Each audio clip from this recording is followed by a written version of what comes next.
Hello, and welcome to this presentation about how does COVID help us to understand the British Constitution by Thanassi, Harry Bright, Ethan Garrett, and Mark Sorokin. Now, we'll begin with the rule of law. As it dictates, all laws apply to all people at all time, all in the same way. No one is excluded from obeying a law, in whatever form it may come in.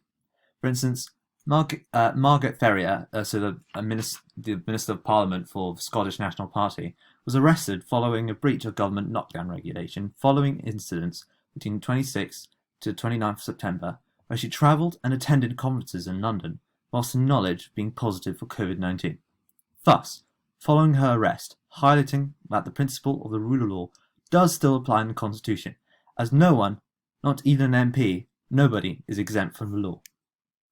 Now, parliamentary sovereignty. No parliament can make or amend statute law that a future parliament cannot amend. Parliament is the legal sovereign and is the sole entity which can create statute law. Throughout the COVID pandemic, the PM's use of ruling by decree, and thus not having Parliament create and pass his proposed legislature, has led to questioning of the PM's powers, and therefore the balances to keep his power in check, as our system relies on people doing the right thing, and many see that as very flawed. The government's ability to pass secondary legislature, that of which cannot be amended, has led to further questioning of the PM's power, whereby he can simply pass skeleton bills made up in primary legislature, leaving it to himself to fill in the blanks. Now, parliamentary government. Government is accountable to Parliament, and therefore must be chosen from and work through Parliament. At the start of the COVID crisis, the PM called upon Parliament in order to ask for their approval of the Coronavirus Act 2020, which of course was duly passed. Moreover, the PM also, in January 2021, passed through Parliament new lockdown regulations by an overwhelming majority of 508. On both occasions, one can clearly see the PM, in other words the government, calling upon Parliament to work for it, also at the same time allowing Parliament to question the government and hold it up to account. Moving onwards, we're going to look at the principle of a unitary state in the British Constitution, and how COVID has affected this. Now, a unitary state is a state governed as a single entity in which the central government, i.e. Westminster, is ultimately supreme. Now, during the COVID pandemic, there have been many instances of the ways in which different devolved powers, that being Wales, Scotland, and Northern Ireland, have responded differently to the COVID pandemic. The COVID pandemic has highlighted some of these limitations and strains, whether that be in lockdowns, to more importantly education, where in Northern Ireland they ruled out the AS content for this year's 2021's upcoming A-level exams, whereas clearly in England this has not been the case, thus clearly showing the principle of a unitary state not being fully enacted, where the devolved power of Ireland has been able to act differently to the main central power of England, Westminster itself. Now, moving on to constitutional monarchy. A constitutional monarchy is a form of monarchy in which the sovereign exercises authority in accordance with a written or unwritten constitution. The prime example of this being the royal prerogative, a tool in which the PM can enact in order to bring about the Queen's powers in Parliament. Now, at the start of the pandemic, the Prime Minister, Boris Johnson, had called upon the Queen in order to seek dissolution of Parliament through the royal prerogative.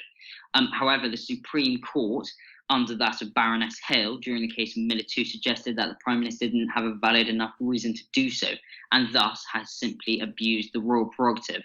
And thus clearly shows the limitations and dangers of having a constitutional monarchy, and that being a royal prerogative which can be abused and simply used as a tool for the Prime Minister to do what he feels like.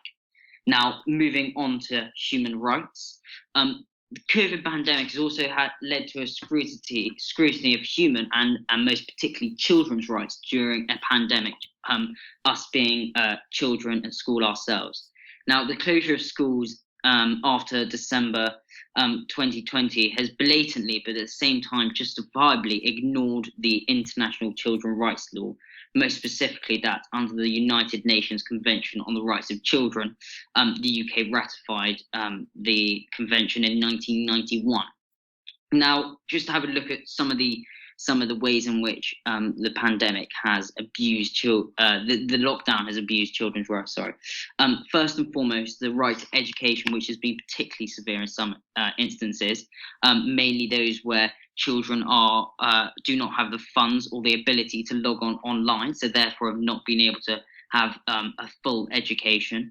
Also, that's the right to an adequate nutrition. Whilst at home, many children have come from families whereby they normally have free school meals, and clearly families and households don't have the ability to pay for this.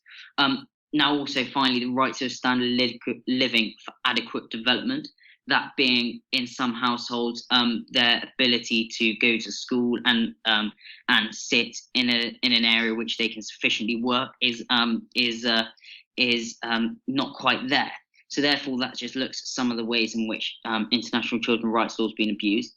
However, the Convention has also stated itself that international human rights law exceptionally permits measures that may restrict the enjoyment of certain human rights in order to protect public health, i.e. some rights can be ignored in order to protect the higher right of the right to life. So that's the way in which the pandemic has affected the British Constitution, and how we've been able to look at that and perhaps learn from it in some instances, such as the royal prerogative. Thank you very much for listening, and we hope that this helps in some form or another. Thanks very much. Thanassi and Harry out. Thank you.